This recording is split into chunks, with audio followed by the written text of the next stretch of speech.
वो हजरात जो जियो के ऊपर सुल्तान सलाहुद्दीन अयूबी देख रहे हैं, उनके लिए हम लेके आए हैं एपिसोड 45 का ओवरव्यू।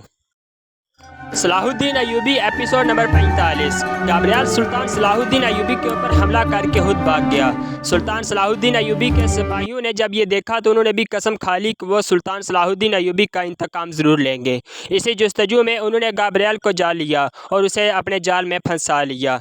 लेकिन ऐन मौके पर जबकि सुल्तान सलाहुद्दीन अयूबी के सिपाही उस पर हमला करते, पहाड़ी आका वहाँ पर नमूदार हुआ और उसने गाब्रियल को बचा लिया।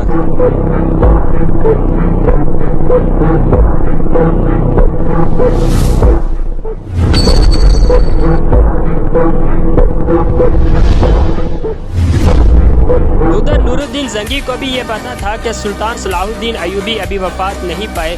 जो लाश उन्हें मिली थी वो सुल्तान सलाहुद्दीन अयूबी की नहीं बल्कि किसी और की थी। असल में कारातेगर ने सुल्तान सलाहुद्दीन अयूबी को वहाँ से उठा के एक गार में ले गया और वहाँ सुल्तान सलाहुद्दीन अयूबी की देखभाल की। और वहाँ पे ही सुल्तान सलाहुद्दीन अयूबी को मदहोशी की हालत में हज़रत अबू उबैदा रज़ी अल्लाह ताला की ज़ियारत नसीब हुई और उन्होंने बताया कि कुद्स को उसके नए फातह के लिए साफ़ किया जा रहा है। और इसी मौके के ऊपर उन्होंने हज़रत उमर फ़ारूक रज़ी अल्लाह ताला अन्हु की तलवार सुल्तान सलाहुद्दीन अयूबी के हवाले की और उन्हें एक डाल भी दी। Kudüs gelecek Fatih için temizlenip arınıyor.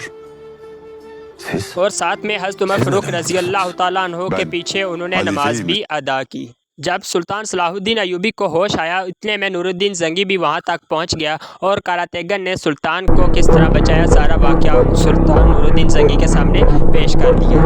उधर पहाड़ी आका गाब्रियल बताता है कि सलाहुद्दीन अयूबी जिंदा है और वो तुम्हारी मौत से मरा नहीं है, इसलिए गाब्रियल चाहता है कि वो उसको ढूंढे और कत्ल कर दे। लेकिन पहाड़ी आका उसको ऐसा करने से मना कर देता है और कहता है कि हम अब इससे भी बड़ा उनके ऊपर हमला करेंगे। वो हमला क्या था जानेंगे एपिसोड नंबर 46 में। जज़ाकल्लाह।